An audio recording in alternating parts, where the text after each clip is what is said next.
नमस्कार दोस्तों, मैं दिनेश कुमार।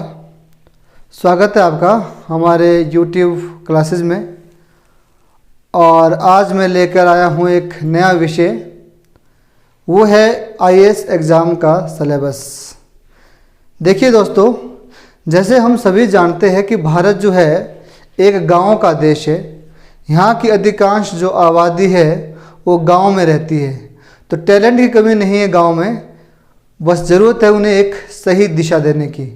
तो इसी दिशा में हम भी प्रयास कर रहे हैं दोस्तों, इसी क्षेत्र में हम भी प्रयास कर रहे हैं कि हम गांव के युवाओं को एक दिशा दे पाए और उन्हें उनकी सफलता हासिल करने में हम भी एक कोशिश करें। देखिए दोस्तों, ये वीडियो है उन सभी लोगों के लिए जो UPSC सिविल सर्विस एग्जामिनेशन की तैयारी कर रहे हैं। तो सबसे पहले थोड़ी सी बात करते हैं UPSC के ऊपर। देखिए, जो UPSC है, UPSC जो है एक कॉन्स्टिट्यूशनल बॉडी है, संवैधानिक निकाय है, ठीक है, जिसकी स्थापना जो है वो भारतीय संविधान के अनुच्छेद 315 से 23 के अंतर्गत हुई है। और भारतीय संविधान के भाग 14 में जो है इसका वर्णन मिलता है। UPSC का जो मेन काम होता है वो होता है जितने भी हमारे केंद्र के लेवल पे, ठीक है, जितने भी सेंट्रल लेवल की जितनी भी भर्तियां होती है, recruitment and selection, training and development, ठीक है, इन नेशनल लेवल, उस पे काम करती है हमारी UPSC की जो संस्था है। देखिए, हमारी संसद जो है, हमारी भारतीय संसद को आर्टिकल 312 के तहत ये अधिकार है कि वो केंद्र और राज्य के लेवल पर अगर वह भर्ती करवाना चाहते हैं किसी भी प्रकार की, तो उसके लिए जो है वो एक संस्था का गठन कर सकती है। जैसे सेंट्रल लेवल पे जो संवैधानिक निकाय है काम करता है, उसको हम नाम देते हैं UPSC। और जो स्टेट लेवल पे काम करते हैं उसको अलग नाम दिया जाता है। जैसे हिमाचल लेवल पे, हिमाचल स्टेट पे जो भर्ती करवाने का काम करता है स्टेट लेवल पे, उसको हम नाम देते हैं HPSC, Himachal Pradesh public service commission. वैसे सेंट्रल लेवल पे काम करता है UPSC, union public service commission. ठीक है दोस्तों, तो ये तो बात हो गई संस्था की जो काम करता है recruitment and selection, training and development का। ठीक है, आइए आज हम जानते हैं कि UPSC के अंतर्गत जो एक सेवा है जिसका नाम है सिविल सेवा, ठीक है, सिविल सर्विसेज, जिसका युवाओं में सबसे ज़्यादा क्रेज है और हर कोई तैयारी करना चाहता है, हर कोई बनना चाहता है सिविल सर्वेंट। ठीक है, तो सबसे पहले सिविल सर्विसेज के बारे में अगर हम कुछ बताना चाहे तो हम क्या कह सकते हैं?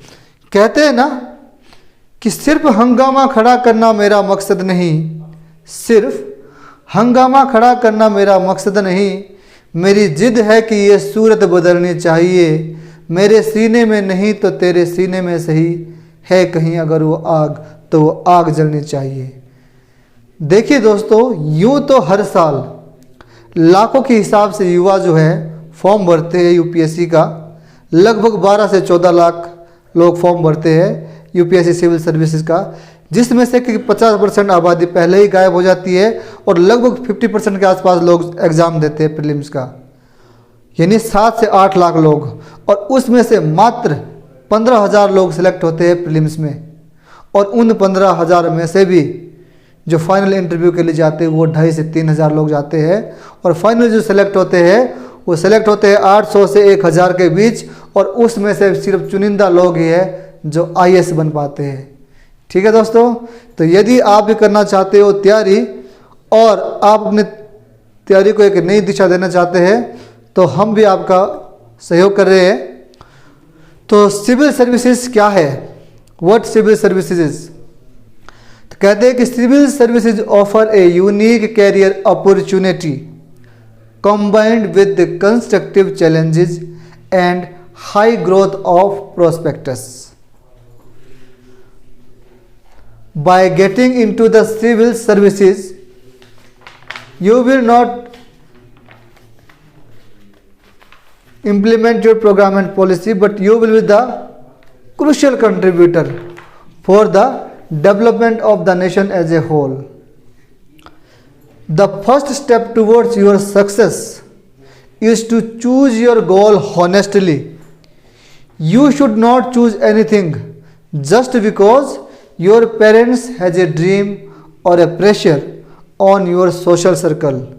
It should be come from you. It should be come from your heart. And once you have decided upon your choice, stick to it and face the hurdle if any comes your way. Take the whole responsibility on your shoulder. You will realize you can make any change. Arise awake and not stop till the goal is reached. तो civil सेवा एक ऐसी सेवा है जिसके द्वारा यदि आपके अंदर इच्छा शक्ति है कुछ बदलाव लाने की, तो वाकई में इतनी बड़ी सर्विस है जहां पर पहुंचकर आप सच में समाज में एक बहुत बड़ा परिवर्तन ला सकते हो.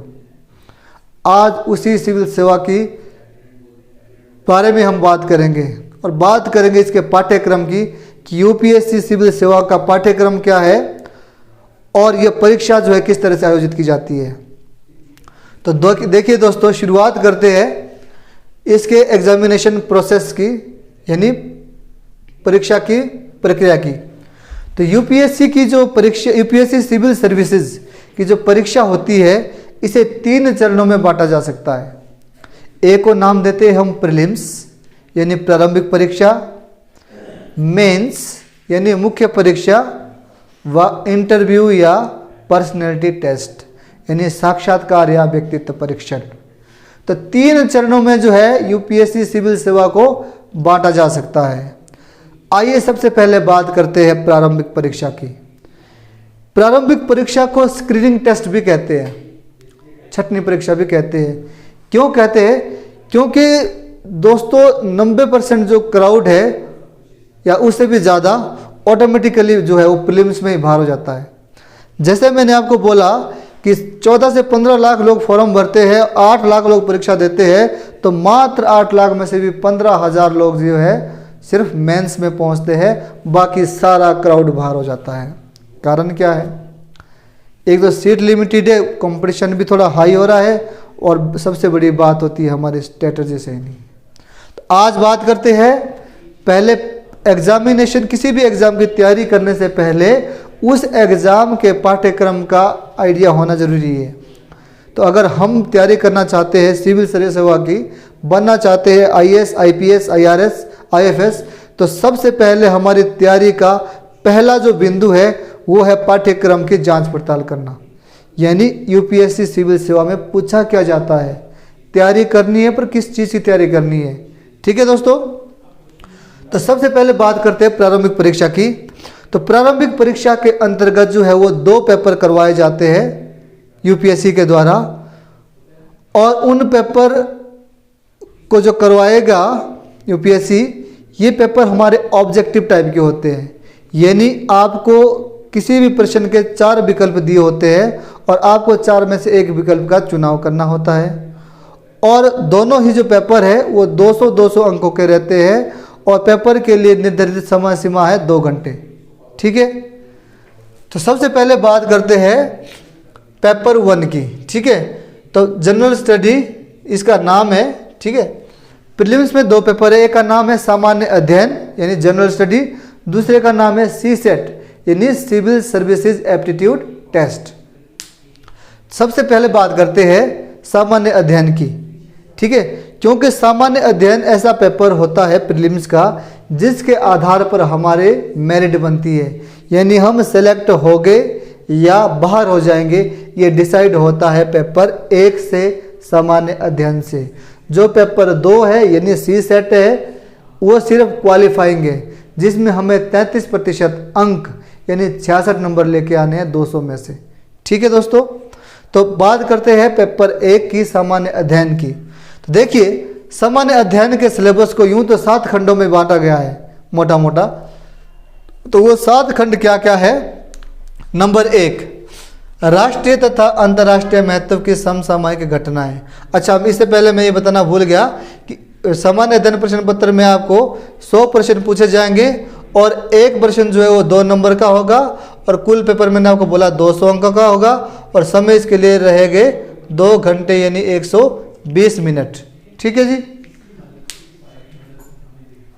120 मिनट यानी लगभग आप अगर मोटा मोटा देखें तो 120 मिनट मिलते हैं आपको प्रत्येक प्रश्न को सॉल्व करने के लिए। ठीक है जी, ओके। तो इसके सिलेबस की बात करते हैं।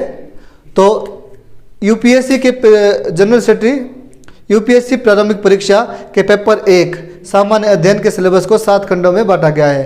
नंबर 1, राष्ट्रीय तथा अंतर्राष्ट्रीय महत्व की समसामयिक घटना, ठीक, current event of national and international importance, यानी पिछले 1-1.5 सालों की हमें करंट अफेयर की नॉलेज होनी चाहिए। दूसरा खंड है भारत का इतिहास तथा भारतीय राष्ट्रीय आंदोलन, history of India and Indian national movement. History of India में हम प्राचीन इतिहास, मध्यकालीन इतिहास और आधुनिक इतिहास तीनों पढ़ेंगे, लेकिन मेन फोकस किस पे रहेगा हमारा, इंडियन नेशनल मूवमेंट पे। तीसरा खंड है भारत तथा विश्व का भूगोल, भारत तथा विश्व का प्राकृतिक, सामाजिक और आर्थिक भूगोल। ठीक है जी। चौथा खंड है भारतीय राजतंत्र तथा शासन, संविधान, राजनीतिक प्रणाली, पंचायती राज, लोक नीति तथा अधिकारों संबंधी मुद्दे। पांचवा खंड है आर्थिक एवं सामाजिक विकास, सतत विकास, गरीबी, समावेशन, जनसांख्यिकी तथा सामाजिक क्षेत्र में की गई पहल। छठा खंड हमारे पास है पर्यावरण एवं पारिस्थितिकी, जैव विविधता तथा जलवायु परिवर्तन संबंधी सामान्य मुद्दे, जिनके लिए विषयगत विशेषज्ञता की आवश्यकता नहीं है। आपको स्पेशलाइजेशन नहीं होना चाहिए, आपको बेसिक अंडरस्टैंडिंग होनी चाहिए। सातवां खंड है सामान्य विज्ञान यानी जनरल साइंस। तो ये बात हमने की प्रीलिम्स में पेपर 1 की सामान्य अध्ययन की। पेपर 2 जिसको नाम देते हैं हम CSAT, civil services aptitude test, यानी सिविल सेवा अभिवृत्ति परीक्षा। ये भी दोस्तों 200 नंबर का ही होगा, लेकिन इसमें नंबर ऑफ क्वेश्चन हो गए मात्र 80। ठीक है, 80 प्रश्न हो गए और प्रत्येक प्रश्न जो है वो 2.5 नंबर का होगा और कुल पेपर ये भी 200 अंकों का है। समय इसके लिए भी 2 घंटे ही निर्धारित है। ठीक है, अब बात करते हैं इसकी सिलेबस की। तो नंबर 1 है बोधगम्यता, कॉम्प्रीहेंशन। नंबर 2 है संचार को, खंड 2 है। अच्छा, इसमें जो है सिलेबस को 6 खंडों में बांटा गया है, सॉरी मैं बताना भूल गया। ठीक है, 6 खंडों में। नंबर 1 है बोधगम्यता, कॉम्प्रीहेंशन। नंबर 2 संचार कौशल सहित अंतर्व्यक्तिक कौशल। नंबर 3 तार्किक कौशल एवं विश्लेषणात्मक क्षमता, logical reasoning and analytical ability. Number 4 है निर्णय लेना एवं समस्या समाधान, decision making and problem solving. Number 5 है सामान्य मानसिक योग्यता, जनरल मेंटल एबिलिटी। नंबर 6 है, ये पूरी तरह से मैथमेटिक्स से संबंधित है, आधारभूत संख्यन, बेसिक न्यूमेरेसी, बेसिक मैथमेटिक्स। इसके अलावा हमारे पास एक और पार्ट है इसी का बी पार्ट, वो है डीआई, डाटा इंटरप्रिटेशन, आंकड़ों का निर्वचन, जिसमें आंकड़ों को रिप्रेजेंट किया जाएगा चार्ट, ग्राफ, तालिका आदि के माध्यम से। तो ये बात होगी दोस्तों प्रीलिम्स के सिलेबस की।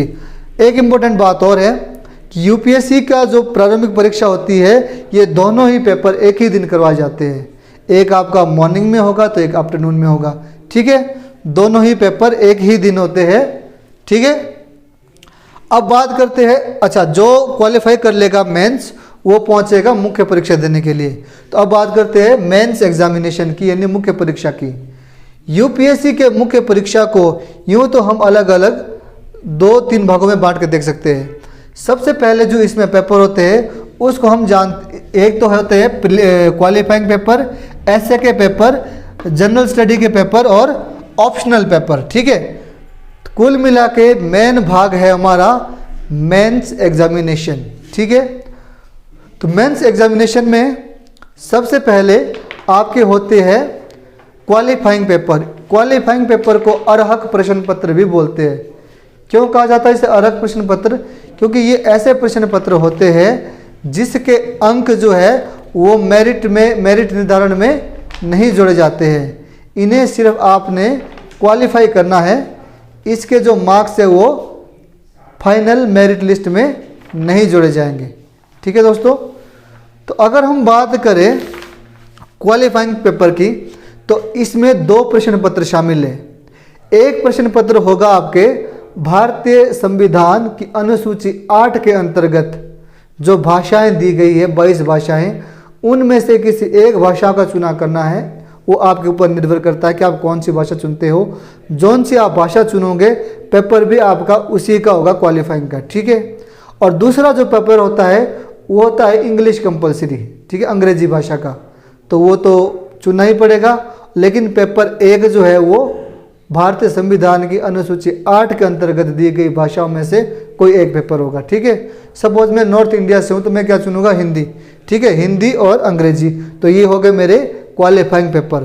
क्वालिफाइंग पेपर के अंतर्गत आपको जो है वो मात्र कितने 25% अंक ले आने हैं। ठीक है, और इसके में जो मार्क्स जितने भी आएंगे वो फाइनल मेरिट में नहीं जोड़े जाएंगे, सिर्फ आपको क्वालिफाई करना है, सिर्फ पास होना है उसमें। ठीक है, तो अगर मैं बात करूँ सिलेबस की क्वालिफाइंग पेपर में क्या पूछा जाता है, सबसे पहले बात करते हैं हिंदी की। ठीक है, मान लो क्वालिफाइंग भाषा मेरी हिंदी है, तो हिंदी में क्या पूछा जाएगा, इसमें भी बोधगम्यता पूछा जाएगा, कॉम्प्रिहेंशन पूछा जाएगा, संक्षिप्त लेखन यानी प्रिसाइज राइटिंग, उसके अलावा शब्द प्रयोग तथा शब्द भंडार, यूज एंड वोकेबलरी, लघु निबंध यानी शॉर्ट ऐसे लिखने होंगे मुझे, और इसके अलावा अंग्रेजी से भारतीय भाषा तथा भारतीय भाषा से अंग्रेजी में अनुवाद क्या करना पड़ेगा, ट्रांसलेशन करना पड़ेगा, हिंदी से इंग्लिश में और इंग्लिश से हिंदी में। ठीक है जी। अच्छा, अगर मैं बात करूँ पेपर 2 की, मान लो इंग्लिश में अंग्रेजी की सिलेबस की, तो इसमें भी सेम ही रहता है। इसमें भी क्या होगा, कॉम्प्रिहेंशन हो गए। ठीक है, उसके अलावा प्रिसाइज राइटिंग, संक्षिप्त लेखन, यूज एंड वोकेबलरी और शॉर्ट ऐसे। तो बहुत कॉमन सिलेबस रहता है, 4-5 चीज़ें ही दे रखी है जिसके अंतर्गत पूरा सिलेबस रहता है। तो कुल मिला के बहुत ईजी पेपर होते हैं और क्वालिफाइंग के, इसमें कोई दुविधा नहीं है। हाँ, यहाँ से इम्पोर्टेंट है ऐसे के पेपर से, क्योंकि यहाँ से लेकर जितने भी पेपर होते हैं वो सब आपके मेरिट निर्धारण में जोड़े जाएंगे, यानी आप सिलेक्ट हो गए या नहीं सिलेक्ट हो गए वो इनके ऊपर निर्भर करता है। तो सबसे पहला पेपर है हमारा एसए का। ठीक है, अच्छा, एसए का जो पेपर होता है इसे 2 खंडों में बांटा जा सकता है, खंड क खंड ख। ठीक है, क्योंकि इसमें क्या करना होता है आपको, प्रत्येक खंड में जो है वो 4-4 ऐसे हो गए। ठीक है, और 120, 125 नंबर का होगा, यानी कुल पेपर कितने का होगा, ऐसे का 250 नंबर का होगा, और समय कितना का रहेगा इसके लिए, 3 घंटे।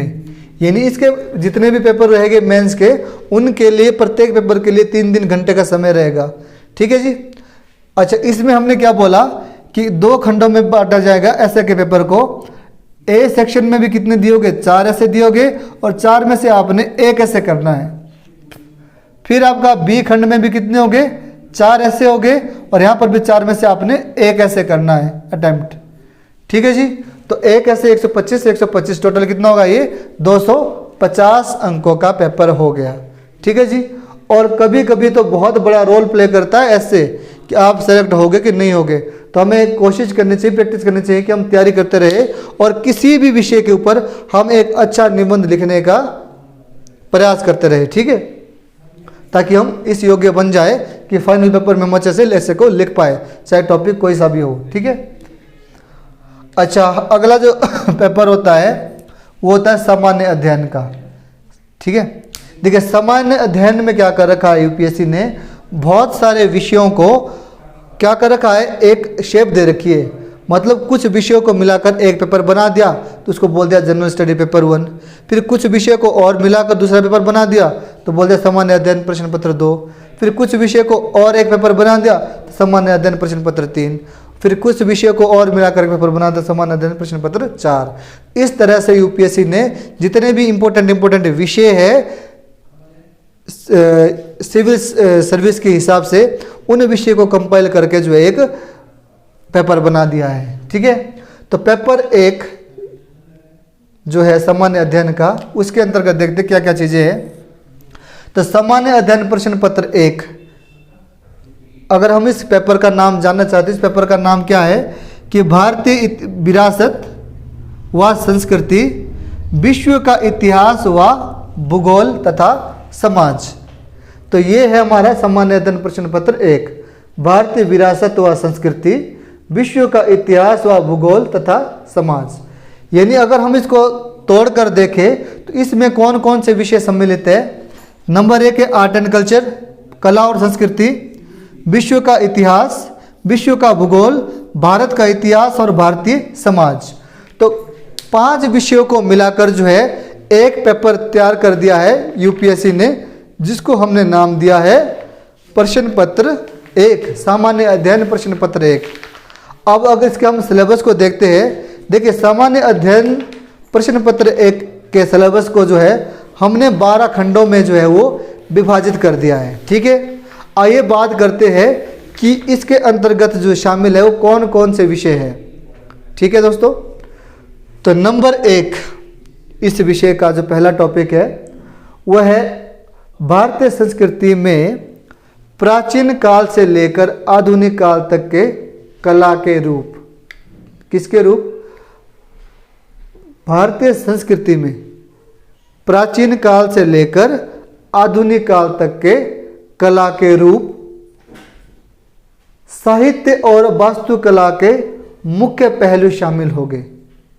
ठीक है दोस्तों, तो ये है टॉपिक नंबर 1। टॉपिक नंबर 2 क्या है? 18वीं सदी लगभग मध्य से लेकर वर्तमान समय तक का आधुनिक भारतीय इतिहास, महत्वपूर्ण घटनाएं, व्यक्तित्व व विषय। नेक्स्ट टॉपिक है टॉपिक नंबर 3, स्वतंत्रता संग्राम, इसके विभिन्न चरण और देश के विभिन्न भागों से इसमें अपना योगदान देने वाले महत्वपूर्ण व्यक्ति और उनका योगदान। टॉपिक नंबर 4 है स्वतंत्रता के पश्चात देश के अंदर एकीकरण तथा पुनर्गठन। टॉपिक नंबर 5 विश्व के इतिहास में 18वीं सदी तथा बाद की घटनाएं। कौन कौन सी?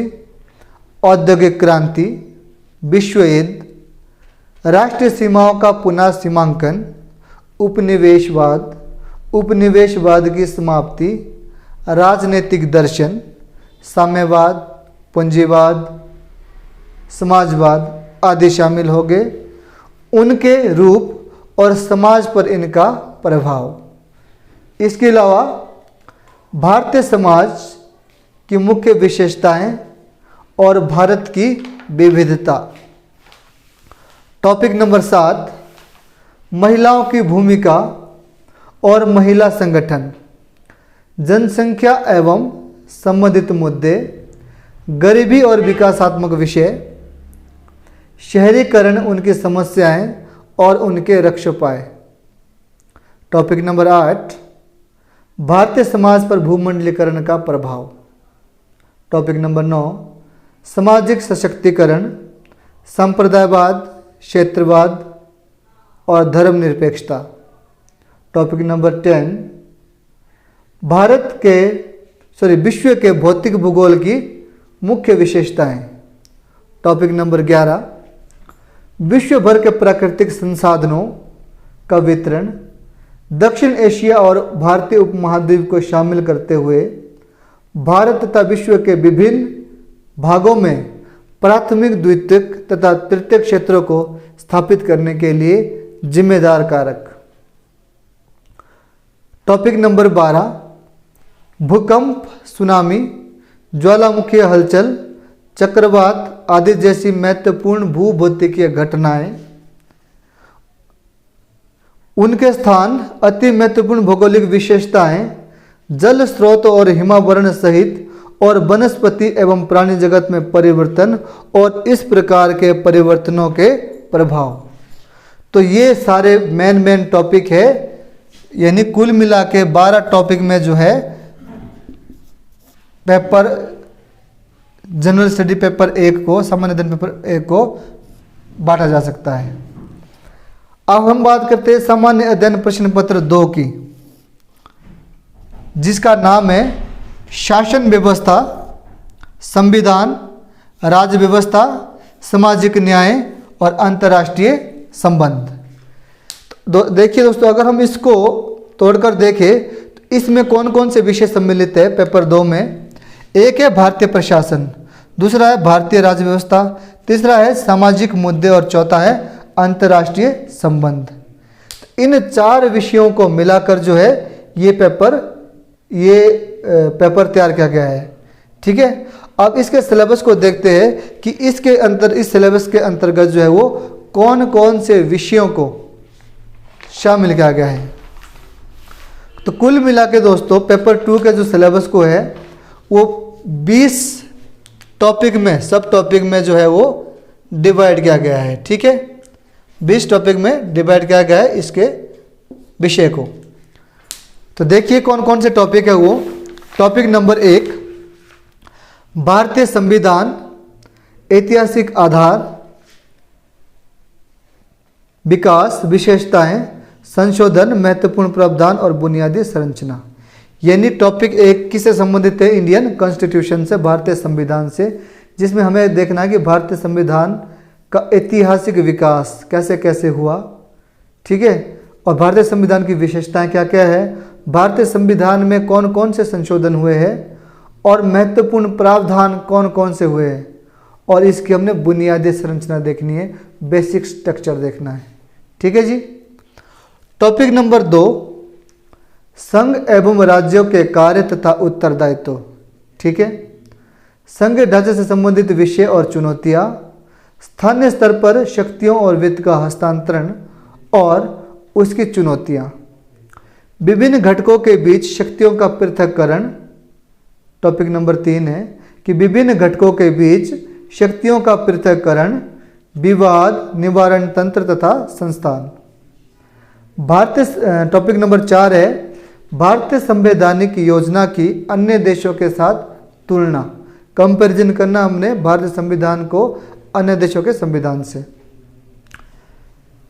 फिर टॉपिक नंबर 5 है संसद और राज्य विधायिका, संरचना, कार्य संचालन, शक्तियां एवं विशेषाधिकार और इनसे उत्पन्न होने वाले विषय, संगठन और कार्य, सरकार के मंत्रालय एवं विभाग, प्रभावक समूह, औपचारिक और अनौपचारिक संघ तथा शासन प्रणाली में उनकी भूमिका। टॉपिक नंबर 7 है जनप्रतिनिधित्व अधिनियम की विशेषताएं। फिर है विभिन्न संवैधानिक पदों पर नियुक्ति और संवैधानिक निकायों की शक्तियां। टॉपिक नंबर 9 है सांविधिक विनियामक और अर्ध न्यायिक निकाय। टॉपिक नंबर 10 है सरकारी नीतियों और विभिन्न क्षेत्रों में विकास के लिए हस्तक्षेप तथा उनके अभिकल्पन तथा क्रियान्वयन के कारण उत्पन्न विषय। टॉपिक नंबर 11 है कि विकास प्रक्रिया तथा विकास उद्योग और गैर सरकारी संगठनों, स्वयं सहायता समूहों, विभिन्न समूहों, संघों, दानकर्ताओं, लोकोपकारी संस्थाओं, संस्थागत तथा अन्य पक्षों की भूमिका। केंद्र एवं राज्यों द्वारा जनसंख्या के अति संवेदनशील वर्गों के लिए कल्याणकारी योजनाएं और इन योजनाओं का कार्य निष्पादन, इन अति संवेदनशील वर्गों के लिए गठित तंत्र, संस्थान तथा निकाय। टॉपिक नंबर 13 है स्वास्थ्य, शिक्षा, मानव संसाधनों से संबंधित सामाजिक क्षेत्र के विकास और प्रबंधन से संबंधित विषय। फिर टॉपिक नंबर 14 है गरीबी और भूख से संबंधित विषय। टॉपिक नंबर 15 है शासन व्यवस्था और पारदर्शिता, जवाबदेही के महत्वपूर्ण पक्ष, ई गवर्नेंस, अनुप्रयोग मॉडल, सफलताएं, सीमाएं, संभावनाएं, नागरिक चार्टर और पारदर्शिता, जवाबदेही और संस्थागत अन्य उपाय। टॉपिक नंबर 16 है लोकतंत्र में सिविल सेवाओं की भूमिका। टॉपिक नंबर 17 है भारत एवं इसके पड़ोसी संबंध।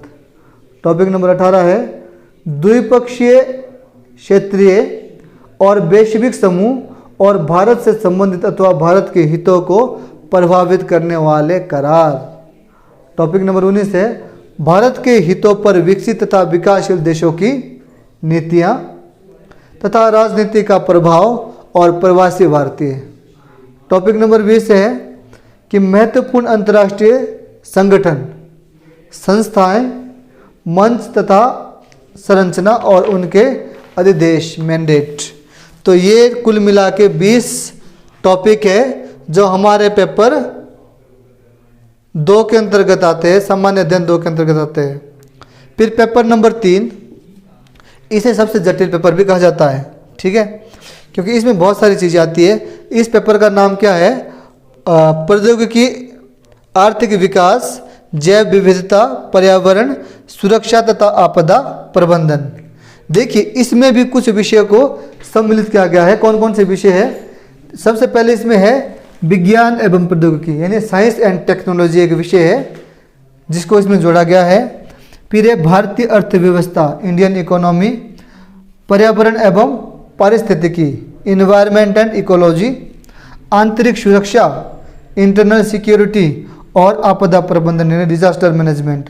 तो इन 5 विषयों को मिला करके एक पेपर बनाया गया है और इसमें भी कुछ टॉपिक दे रखे हैं, यानी कुल मिला के अगर मैं पेपर 3 की बात करूं तो इसमें भी 20 टॉपिक में डिवाइड किया गया है पूरे पेपर को, ठीक है। कौन कौन से टॉपिक है वो देखते हैं दोस्तों। तो टॉपिक नंबर 1 है कि भारतीय अर्थव्यवस्था तथा योजना, संसाधनों को जुटाने, प्रगति, विकास तथा रोजगार से संबंधित विषय, ये टॉपिक नंबर 1 है। टॉपिक नंबर 2 है समावेशी विकास तथा इससे उत्पन्न होने वाले विषय। टॉपिक नंबर 3 है सरकारी budget, government budget. Topic number 4 है मुख्य फसलें, देश के विभिन्न भागों में फसलों का पैटर्न, सिंचाई के विभिन्न प्रकार एवं सिंचाई प्रणाली, कृषि उत्पाद का भंडारण, परिवहन तथा विपणन, संबंधित विषय और बाधाएं, किसानों की सहायता के लिए ई प्रौद्योगिकी। टॉपिक नंबर 5 है प्रत्यक्ष तथा अप्रत्यक्ष कृषि सहायता तथा न्यूनतम समर्थन मूल्य से संबंधित विषय, बफर स्टॉक तथा खाद्य सुरक्षा संबंधी विषय, प्रौद्योगिकी मिशन तथा पशुपालन संबंधी अर्थशास्त्र। टॉपिक नंबर 6 भारत में खाद्य प्रसंस्करण एवं संबंधित उद्योग, कार्यक्षेत्र एवं महत्व, स्थान, ऊपरी और नीचे की अपेक्षाएं और आपूर्ति श्रृंखला प्रबंधन। टॉपिक नंबर 7 है भारत में भूमि सुधार, land reforms in India. Topic number 8 है उदारीकरण का अर्थव्यवस्था पर प्रभाव, effect of liberalization on Indian economy, औद्योगिक नीति में परिवर्तन तथा औद्योगिक विकास पर इनका प्रभाव, change in industrial policies and their effect on industrial growth. Topic number 9 है बुनियादी ढांचा, जिसमें शामिल है ऊर्जा, बंदरगाह और सड़क। टॉपिक नंबर 10 है निवेश मॉडल। टॉपिक नंबर 11 है विज्ञान एवं प्रौद्योगिकी में भारतीयों की उपलब्धियां, देशज रूप से प्रौद्योगिकी का विकास तथा नई प्रौद्योगिकी का विकास। टॉपिक नंबर 12 है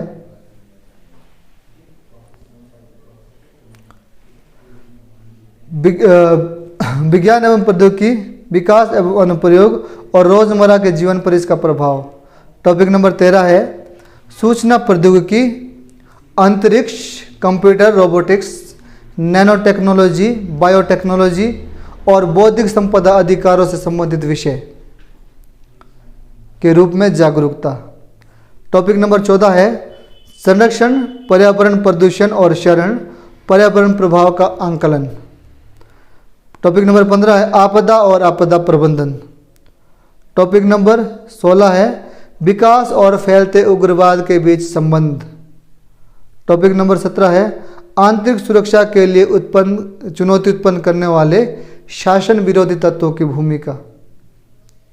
टॉपिक नंबर 18 है संचार नेटवर्क के माध्यम से आंतरिक सुरक्षा के चुनौतियों में मीडिया सामाजिक नेटवर्किंग साइटों की भूमिका। इसके अलावा बुनियादी बातें धन शोधन और इसे रोकना। इसके अलावा टॉपिक नंबर 19 हमारे पास है सीमावर्ती क्षेत्रों में सुरक्षा चुनौतियां एवं उनका प्रबंधन, संगठित अपराध तथा आतंकवाद के बीच संबंध। टॉपिक नंबर 20 है विभिन्न सुरक्षा बल संस्थाएं तथा उनके अधिदेश। तो ये टॉपिक थे जो डिवाइडेड है, ठीक है, 20 भागों में पेपर 3 के अंतर्गत। पेपर 4 जिसको हम बोलते हैं नीति शास्त्र, सत्यनिष्ठा और अभिवृत्ति। देखिए ये जो पेपर होता है, कहते भाई ये जो पेपर होता है, इस पेपर को लेने का मूल उद्देश्य होता है कि आपके एप्टीट्यूड को चेक करना चाह रहे कि आपकी अपब्रिंगिंग किस तरह से हुई है, किसी भी विषय में आप किस तरह से सोचते हैं। तो इसमें 2 पार्ट है, एक थियोरेटिकल पार्ट है और एक केस स्टडी वाला पार्ट है, ठीक है। तो बात करते हैं इसके विषय की। इसके सिलेबस को जो है वो लगभग 8 विषयों में बांटा जा सकता है, ठीक है। 7 थियोरेटिकल पोर्शन है और 8वां प्रैक्टिकल यानी केस स्टडी है, ठीक है जी। तो बात करते हैं इसके सिलेबस की। तो सबसे पहले टॉपिक नंबर 1 जो है हमारे पास नीतिशास्त्र तथा मानवीय सहसंबंध।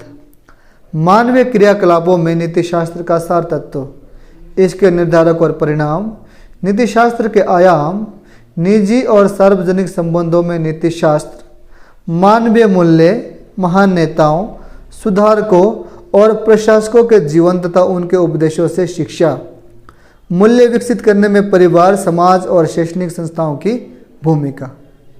टॉपिक नंबर 1 है। टॉपिक नंबर 2 है अभिवृत्ति सारांश, संरचना, विचार तथा आचरण के परिप्रेक्ष्य में इसका प्रभाव,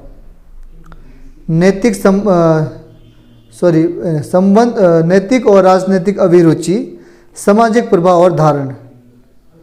टॉपिक नंबर 3 है कि सिविल सेवा के लिए अभिरुचि तथा बुनियादी मूल्य, aptitude and foundational value for civil services.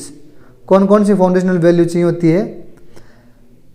पहला है सत्यनिष्ठा, फिर है भेदभाव, गैर तरफदारी, निष्पक्षता, सार्वजनिक सेवा के प्रति समर्पण भाव, कमजोर वर्गों के प्रति सहानुभूति, सहिष्णुता तथा संवेदना। ये होती है सिविल सेवा के लिए अभिरुचि तथा बुनियादी मूल्य। टॉपिक नंबर 4 है भावनात्मक समझ। अवधारणा है प्रशासन और शासन व्यवस्था में उनके उपयोग। टॉपिक नंबर 5 है भारत तथा विश्व के नैतिक विचारकों तथा दार्शनिकों के योगदान। लोक प्रशासन में लोक सिविल सेवा मूल्य तथा नीति शास्त्र, स्थिति तथा समस्याएं, सरकारी तथा निजी संस्थाओं में नैतिक मूल्य, चिंताएं, दुविधाएं, मार्गदर्शन के स्रोतों के रूप में नियम, विनियम, अंतरात्मा, उत्तरदायित्व तथा नैतिक शासन, शासन व्यवस्था में नीतिपरक तथा नैतिक मूल्य का सुदृढ़ीकरण, अंतर्राष्ट्रीय संबंधों तथा निधि व्यवस्था में नैतिक मुद्दे और कॉरपोरेट शासन व्यवस्था। टॉपिक नंबर 7 है शासन व्यवस्था में ईमानदारी, लोक सेवा की अवधारणा, शासन व्यवस्था और ईमानदारी का दार्शनिक आधार, सरकार में सूचना का आदान प्रदान और पारदर्शिता, सूचना का अधिकार, नीतिपरक आचार संहिता, आचरण संहिता, नागरिक घोषणा पत्र, कार्य संस्कृति, सेवा प्रदान करने की गुणवत्ता, लोक नीति का उपयोग और भ्रष्टाचार की चुनौतियाँ। और इसके अलावा जितने भी उपरोक्त 7 विषय है इन्हीं के बेस पे क्या बनती है हमारी केस स्टडी। तो ये हमारा हो गया जनरल स्टडी तक का पोर्शन। इसके बाद हमारा एक ऑप्शनल होता है। देखिए यूपीएससी की जो लिस्ट है उसके अंतर्गत जो है वो 48 विषय को मेंशन किया गया है, ठीक है। यानी you can choose your optional out of them, ठीक है। जो 48 विषय है उन विषयों में से कोई एक विषय आप अपना चुन सकते हैं, जिसे आप ऑप्शनल चुन सकते हैं। ठीक है, ऑप्शनल चुनने के रिलेटेड कोई आप हार्ड एंड फास्ट रूल नहीं है, ये आपके ऊपर निर्भर करता है। जिस विषय में आप ज़्यादा सहज और कंफर्टेबल फील करते हैं आप उस विषय को चुन सकते हैं। ठीक है, ऑप्शनल के 2 पेपर, ऑप्शनल को भी 2 भागों में बांटा गया है, यानी एक ऑप्शनल के 2 पेपर होते हैं, पेपर 1 और पेपर 2, और ये कितने के होते हैं 250 नंबर के होते हैं, और कुल जो ऑप्शनल है वो कितने का होता है 500 नंबर का होता है। ठीक है जी, तो ये ऑप्शनल का एज इट इज तो सिलेबस की हम बात नहीं कर सकते, क्योंकि आपके ऊपर डिपेंड करता है कि आप कौन सा ऑप्शनल को चूज करोगे।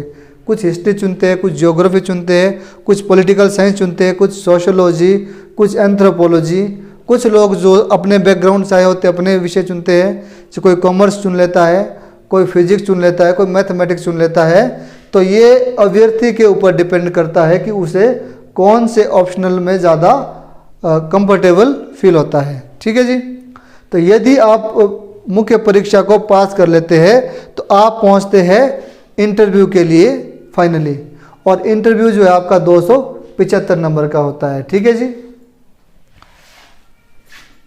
तो इंटरव्यू सबसे टफेस्ट पार्ट माना जाता है, क्योंकि बहुत सारे लोग ऐसे होते हैं जो प्रीलिम्स और मेंस क्वालिफाई कर लेते हैं, उसके बाद भी वो इंटरव्यू क्वालिफाई नहीं कर पाते। कारण क्या रहता है? देखिए, इंटरव्यू क्वालिफाई करना इतना आसान भी नहीं है। इंटरव्यू का मतलब इंटरव्यू जो शब्द है वो 2 शब्दों से मिलकर बनता है, इंटर प्लस व्यू। इंटर का मतलब होता है अंदर, और व्यू का मतलब होता है अंदर का क्या लेना, ओपिनियन लेना। ठीक है, तो किसी व्यक्ति के अंदर झांक कर देखना कि वो व्यक्ति किसी विषय के बारे में क्या सोचता है, कैसा उसका एप्टीट्यूड है, उसे हम क्या बोलते हैं, इंटरव्यू बोलते हैं। इंटरव्यू का एक और नाम है पर्सनैलिटी टेस्ट, व्यक्तित्व परीक्षण, जहाँ पर आपके व्यक्तित्व की पहचान की जाती है कि आप किस तरह के व्यक्ति हो। तो देखिए, इंटरव्यू को अगर हम बात करें बेस की कि इंटरव्यू में क्या पूछा जाएगा, वैसे तो कहते हैं कि यूपीएससी के बारे में कि everything which is under the sun is the syllabus of UPSC. ठीक है, anything can be ask to you, कुछ भी पूछा जा सकता है, लेकिन एक बेसिक आइडिया बना के चलते हैं इंटरव्यू का। वो हमारा आइडिया होता है हमारा डेफ, क्योंकि जब आप मेंस लिखते हो, मेंस के बाद मेंस का फॉर्म भरते हो, तो मेंस के फॉर्म के साथ ही आप एक फॉर्म भरते हैं जिसका नाम होता है डेफ। डेफ का मतलब होता है डिटेल एप्लीकेशन फॉर्म। तो डेफ में आप अपने बहुत सारे पर्सनल डिटेल देते हो, और हम उम्मीद करते हैं कि आपके जो इंटरव्यू होगा उसका बेस आपका डेफ ही रहेगा, डिटेल्ड एप्लीकेशन फॉर्म ही रहेगा। तो क्या क्या पूछा जाता है? देखिए, सबसे पहले आपका नाम आता है। ठीक है, आप नाम बताते हो अपना। तो अगर आपका कोई नाम यूनिक सा है, जैसे किसी का नाम नरेंद्र है तो मोदी जी अभी सीएम है, किसी का नाम राहुल है तो राहुल गांधी एक उनके विपक्षी बहुत बड़े नेता है। तो अगर आपका कोई नाम यूनिक है तो नाम से प्रश्न आता है। फिर आपके नाम का अगर कोई एंटोनियम या सिनोनियम यूनिक है वो पूछ लेते हैं। आपके नाम के साथ क्लोज रिलेशन है वो पूछ लेते हैं। ठीक है जी, फिर आपका नाम आपके काम के हिसाब से सुइटेबल है या नहीं है तो वो पूछा जा सकता है। दूसरा क्वेश्चन होता है ईमेल आईडी से। अगर आपकी ईमेल आईडी बहुत यूनिक, अलग, अनोखी है तो उससे प्रश्न पूछा जा सकता है। अगला क्वेश्चन होता है डेट ऑफ बर्थ से। आप कब पैदा हुए हैं, इससे प्रश्न बन सकता है। जैसे अगर आपकी डेट ऑफ बर्थ यूनिक है, जैसे मान लो अगर किसी का जन्म 12 जनवरी को हुआ है तो 12 जनवरी को हम क्या मनाते हैं? नेशनल यूथ डे, युवा दिवस, यानी विवेकानंद जी का जन्म। मान लो कोई 26 जनवरी को पैदा हुआ है तो 26 जनवरी को क्या मनाते हैं हम? गणतंत्र दिवस। तो ठीक है, किसी का जन्म मान लो 15 अगस्त को हुआ तो 15 अगस्त को क्या मनाते हैं हम? स्वतंत्रता दिवस। तो अगर आपका डेट ऑफ बर्थ यूनिक है, कुछ स्पेशल है, तो उसके ऊपर बिल्कुल प्रश्न पूछा जा सकता है। इसके अलावा मटेरियल स्टेटस के ऊपर प्रश्न आता है। अगर आप अनमेरिड हो और उम्र बहुत ज़्यादा हो गई है फिर भी पेपर ही दे रहे हो तो पूछ सकते हैं कि भाई पेपर ही देने या शादी विवाह भी करोगे। अगर आप मैरिड हो और इंटरव्यू में पहुंच गए तो भी प्रश्न पूछे जा सकते हैं कि आपने शादी के साथ साथ कैसे मैनेज करते हो फैमिली को। समय दे पाते हो, या आपके आर्थिक संसाधन क्या है, खर्चा कैसे चलता है। इसके अलावा एड्रेस से प्रश्न आते हैं, जैसे आपका स्टेट है तो आपकी स्टेट की डेमोग्राफी, आपके स्टेट की हिस्ट्री, आपके स्टेट की जो सोसाइटी का स्ट्रक्चर है उससे प्रश्न बनते हैं, ठीक है। फिर आपकी स्टेट की कोई जियोग्राफिकल फीचर है, चाहे वो कोई बहुत अच्छा कोई पहाड़ है, पर्वत है, नदी है, कोई झील है, उससे प्रश्न आता है। फिर आप किस कम्युनिटी से आते हो, जनरल से, एससी से, एसटी से, ओबीसी से। अगर आप किसी रिजर्व कैटेगरी से आते हो तो बिल्कुल आरक्षण के ऊपर क्वेश्चन पूछा जा सकता है। इसके अलावा अगर आपने लाइफ में कोई अचीवमेंट हासिल की हो उससे प्रश्न पूछा जा सकता है। आपके जो बैकग्राउंड सब्जेक्ट रहे जिसमें आपने कॉलेज किया है या पोस्ट ग्रेजुएशन किया है उससे प्रश्न पूछा जा सकता है। इसके अलावा आपकी जो सर्विस प्रेफरेंसेस होती है उसके ऊपर सवाल पूछा जा सकता है। बाकी अगर हम शॉर्ट के रूप में कहें, जब हम इंटरव्यू की तैयारी शुरू करते हैं, इंटरव्यू के लिए बड़ी सिंपल सी बात क्या होती है कि start very beginning, don't wait for the result. कि जैसे ही आपका मेंस खत्म हो जाए हमें इंटरव्यू की जो है वो तैयारी शुरू कर देनी चाहिए। दूसरी बात क्या है कि read your biodata in detail, जो आपका बायोडाटा है उसको हमें डिटेल में पढ़ने की आवश्यकता होती है। तीसरा, develop a positive attitude and self confidence, अपने अंदर आत्मविश्वास लाने की कोशिश कीजिए और पॉजिटिव एटीट्यूड यानी सकारात्मक दृष्टिकोण को विकसित कीजिए।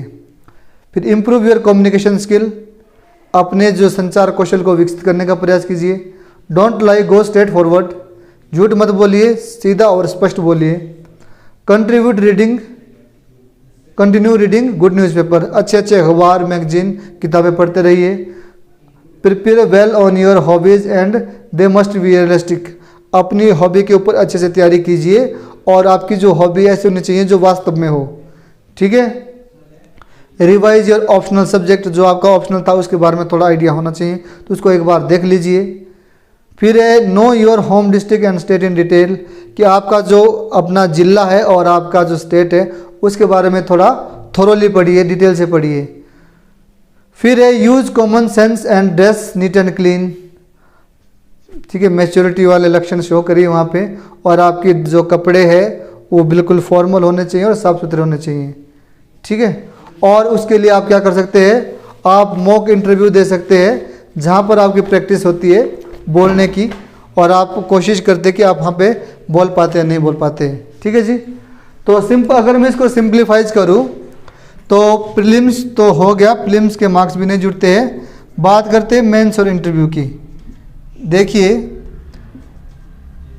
मेंस कुल मिला के आपका 1700 नंबर का होता है, ठीक है, और पीटी आपका 275 नंबर का होता है। 1700 का 1800 का 1800 का होता है शायद। अच्छा देखते हैं, ऐसे आपका 250 मार्क्स का हो गया, जीएस आपका 1000 मार्क्स का हो गया, 4 पेपर है 250 के। ऑप्शनल आपका 500 नंबर का हो गया। तो आपका मेंस होता है 1750 नंबर का, ठीक है जी। और इंटरव्यू आपका होता है 275 नंबर का, यानी 2025 नंबर का आपका कुल पेपर होता है, जिसमें से कि जो अगर आपको सेलेक्ट होना है तो लगभग आपको 50% मार्क्स आने ज़रूरी है, तब जाके आप जो है यूपीएससी सिविल सर्विस एग्ज़ाम में सेलेक्ट हो सकते हैं। तो आई होप दोस्तों कि आपको ये जानकारी काम आए। फिर मिलते हैं किसी नेक्स्ट वीडियो में, तब तक के लिए जय हिंद, जय हिमाचल।